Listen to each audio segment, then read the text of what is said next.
आलियार अपने अब्बू और अम्मी को लेकर पिया का रिश्ता मांगने उसके घर पहुंचता है। दरवाजा पिया की अम्मी खोलती हैं और सब लोग ड्राइंग रूम में बैठ जाते हैं। तभी बाहर से असलम अंदर आता है। उसके चेहरे का रंग उड़ जाता है जब वो मूसा को देखता है। मूसा मुस्कुराकर बोलता है, असलम साहब, मैं अपनी अमानत लेने आया हूँ, अपने बेटे आलियार के लिए आपकी बेटी का हाथ मांगने। असलम की आंखों में गुस्सा भर जाता है। मूसा, तुम्हारी सूरत देखना भी गुनाह लगता है मुझे, निकल जाओ मेरे घर से। मूसा कहता है, कम से कम मेरी बात तो सुनो। असलम और तेज आवाज में बोल उठता है, मुझे कुछ नहीं सुनना, ये रिश्ता कभी नहीं होगा। आलियार का दिल उसी वक्त टूट जाता है। वो आंसुओं से भीगे लहजे में पिया से कहता है, पिया, अपने अब्बू को समझाओ, मैं तुमसे सच्ची मोहब्बत करता हूँ। पिया की आंखों में भी नमी होती है, लेकिन वो खुद को संभाल कर कहती है, आलियार, तुम यहाँ से चले जाओ। अगर तुम मुझसे सच्ची मोहब्बत करते हो तो मेरी इज्जत का ख्याल रखो। घर में सन्नाटा छा जाता है। मूसा, आलियार और उसकी अम्मी वहाँ से उठकर चले जाते हैं। जाते जाते आलियार की अम्मी बस इतना कहती हैं, असलम साहब, आपने बहुत बड़ी गलती की है। अगले दिन असलम अपने गैराज में काम कर रहा होता है। पिया चुपके से आती है और कहती है, अब्बू, हमें गैराज बेच देना चाहिए, इतने कर्ज में और नहीं रह सकते। असलम कुछ नहीं कहता, लेकिन उसी वक्त सनवल आता है और बोलता है, असलम भाई, मैं हूँ ना, आपको अकेले नहीं लड़ना पड़ेगा। सनवल असलम और पिया को लेकर मूसा के घर जाता है अपनी प्रॉपर्टी के पैसे मांगने। मूसा दरवाजे पर आता है और हंसकर कहता है, तुम लोगों को अब कोई पैसे नहीं मिलेंगे, ये प्रॉपर्टी अब मेरी है। असलम का गुस्सा उबल उठता है। मूसा, मैं तुझे छोड़ूंगा नहीं। लेकिन मूसा ठंडी मुस्कान के साथ अंदर चला जाता है। अगले दिन सुबह मूसा पुलिस वालों को भेज देता है। असलम गैराज में काम कर रहा होता है, तभी पुलिस आती है। असलम साहब, आपको गिरफ्तार किया जा रहा है। असलम हैरान होकर पूछता है, किस जुर्म में? लेकिन पुलिस बिना सुने उसे हथकड़ी पहनाकर ले जाती है। ये खबर पिया तक यूनिवर्सिटी में पहुंचती है। वो घबराकर पुलिस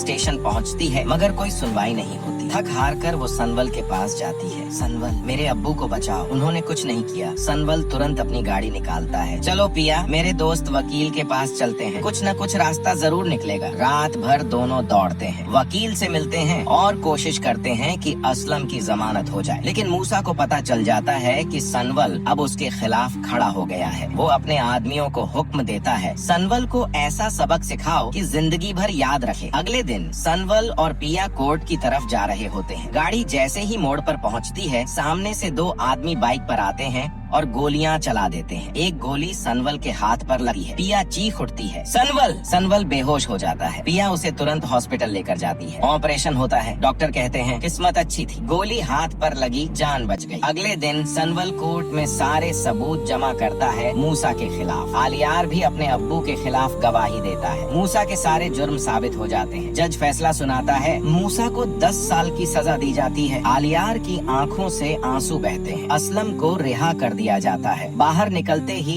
असलम सनवल को गले लगा लेता है। बेटा, अगर तू मेरा साथ न देता तो मेरी सारी मेहनत मिट्टी में मिल जाती। घर लौटकर असलम कहता है, या अब वक्त है किसी ऐसे इंसान पर भरोसा करने का जो तुम्हें सच में चाहे। तुम्हारी शादी सनवल से होगी। कुछ दिनों बाद शादी होती है। मूसा जेल में सड़ रहा होता है और आलियार दूर कहीं बैठा बस एक दुआ करता है, खुदा करे पिया और सनवल हमेशा खुश रहे। शादी के बाद सनवल अपने सारे पुराने काम छोड़ देता है। पिया का हाथ थाम कर कहता है, अब मेरी जिंदगी बस तुम